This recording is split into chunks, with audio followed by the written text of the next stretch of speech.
So I had two questions vis-a-vis Alibaba. Why aren't you seeing the B2B e-commerce picking up as well as the B2C in India? What's the similarities and differences vis-a-vis China? Because I'm assuming that the dynamics of the business are similar. If a manufacturing firm is buying something online, be it the credit terms, the nature of contract, etc., should be similar between India and China, number one. The second one is the kind of bleed that you're seeing in the Indian e-com companies because of hyper competition.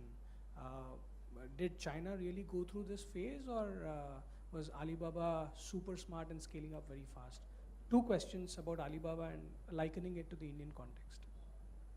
Okay. I think some of the answers already there in your questions, isn't it? Yeah. So why is India not having its own Alibaba? Probably would be the better way to ask, isn't it?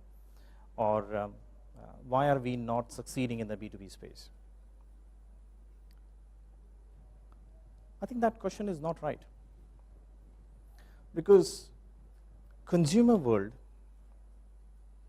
comes to know right away as soon as something happens. In the B2B world, a sea change happens, consumer doesn't even know. And believe me, when I moved back to India, that was a big decision for me to move. So the first year, I did a lot of research on trying to understand if there is a genuine demand here for a business-to-business solutions, which is what CloudBuy do. So CloudBuy does brilliant B2B e-commerce solutions. Procurement is one of them. We also look at the sales and distribution platform. We also do marketplace. There's so many other things that we do. When I came here, the first year, I spent a lot of time with help of British Embassy, UK Embassy, there's quite other ones. I researched and I found that there is a lot of demand. And now, as I said earlier in my speeches, the guys whom I went and met, and I found that there was a demand, they've already taken a system. They've taken a rudimentary system, and they've spent a lot of money on that. So they will not change. So I can't go back to them and tell them that, use this. So it's happening, it's simmering, the water is simmering, it's about to boil. The growth and the pace at which I can see that B2B e-commerce is going, it's just phenomenal. It's just not known. China is protected state, so there was a lot of advantage that some of the Chinese companies had. But India is growing very fast. I mean, in the last 2 years, since Modi took over, it's just brilliant. I would love to say you a lot of things, but there are so many confidential things that I can't tell you. The only thing I can tell you is that B2B world in India is growing at phenomenal rate. It's massive market. The entire world is looking at it.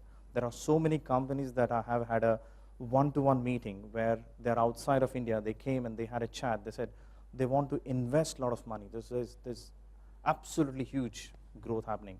It's just that probably it's not visible. Probably give another 12 months, 18 months, it will be visible everywhere. Does that answer your question, or? Yeah, I was curious to understand as to what did Alibaba do right to crack the B2B business model? Did they really do certain things? I think there is no one right answer. So you can probably Google and research and find out, probably take it offline, because there is no one right thing that you do to become a successful. There is so many factors that happen, and sometimes some of them are sort of coincidental, some of them are intentional, some of them are push, some of them are pull. There's so many other things. So probably we'll pick it up offline. I think there's we'll take a question from you, sir. No, I basically wanted to add to his question in terms of, I have actually worked in internet space. I used to be 6 years in eBay, and then procurement on the other side in banking industry. Valuation is one thing which most of the companies actually have gone through, and B2C is a much scalable model, and that's why valuation gets much quicker and attracted. B2B doesn't attract that much of valuation. So a lot of companies do not, invest initial days. There are a lot of companies also focus on processes around, buying process.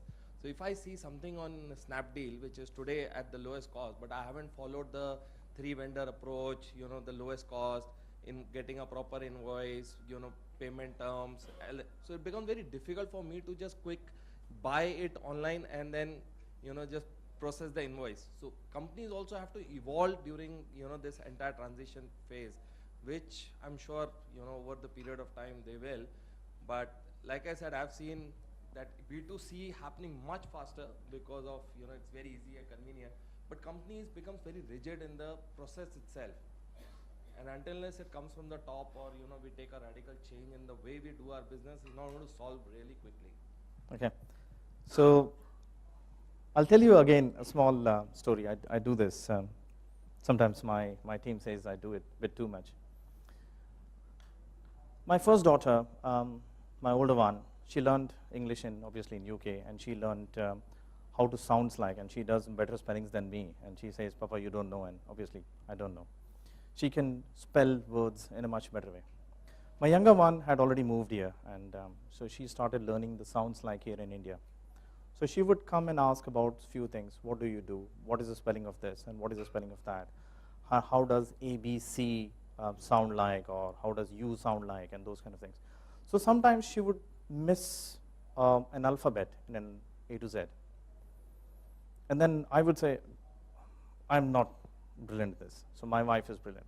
So my wife, what I noticed is, my wife would never teach her the entire alphabet. She would say, okay, fine, what is it that you're missing? So let's say she's missing, in a much easier way, she's missing C. So she says A, B, D. She only says, beta, B ke baad C.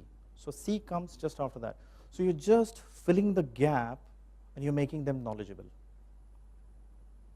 Once the knowledge is there and they understand the entire A to Z completely, they go out of alphabets and then they start going into words, sounds. I don't know if you know, but there is a lot of WhatsApp things goes on, that it doesn't matter if you're writing the spelling of a word correctly or not. As long as you're doing the first word and the last word right, your mind understands the meaning of that. How have you reached to this stage? Obviously, you've grown over the years. That's exactly what is happening. So when I go and talk about our solutions, I'm not doing a sales pitch here, but all the things that you do and you say, CloudBuy does that. But I don't go with the entire gamut of solution, because if I go there, it's like, oh wow, this is just too much. I can't even know. This is just too much. We don't do. So what I tell them is, okay, fine. What is your problem area? Let's fill that gap. Okay, fine. You take this part of the solution. You take this part of the solution. So you're now working fine. So when he gets the entire complete picture, he will say, guys, I'm doing this. Can I replace this part? Yes. And you don't need the entire process. You need a subset of that. So that's where the evolution happens, and that's where the things happens. By the way, both my daughters are, again, very good in iPads and iPhones and YouTube and other ones. And they can relate with the pictures and words and other things, and then they get the entire thing, which for me, sometimes it takes time, because I am trying to learn the internet age in the same conventional manner as I studied when I was growing up, that I have to understand and read the textbook, and then I have to understand the last year's question paper, and then I have to do it. My girls don't do that. They just go, they play, because they are very experimentative. They will go about and doing it. That's the young generation. For us, as you rightly said, it takes time. It will happen. But the rate at which it's happening in India, believe me, is very, very, very phenomenal, very fast. I must say that there are times when I think that what I'm doing now, I should have been doing 2 years ago. Probably we would have grown much faster. But it's still the tip of the iceberg for us. I mean, there are numbers, I can throw numbers, but it's still tip of the iceberg. Any other questions? Well, ladies and gentlemen, sir, we'll have to come to the end of the session, if that's okay. Okay. Then let's have a round of applause to thank Mr. Nilesh as well for a very insightful presentation.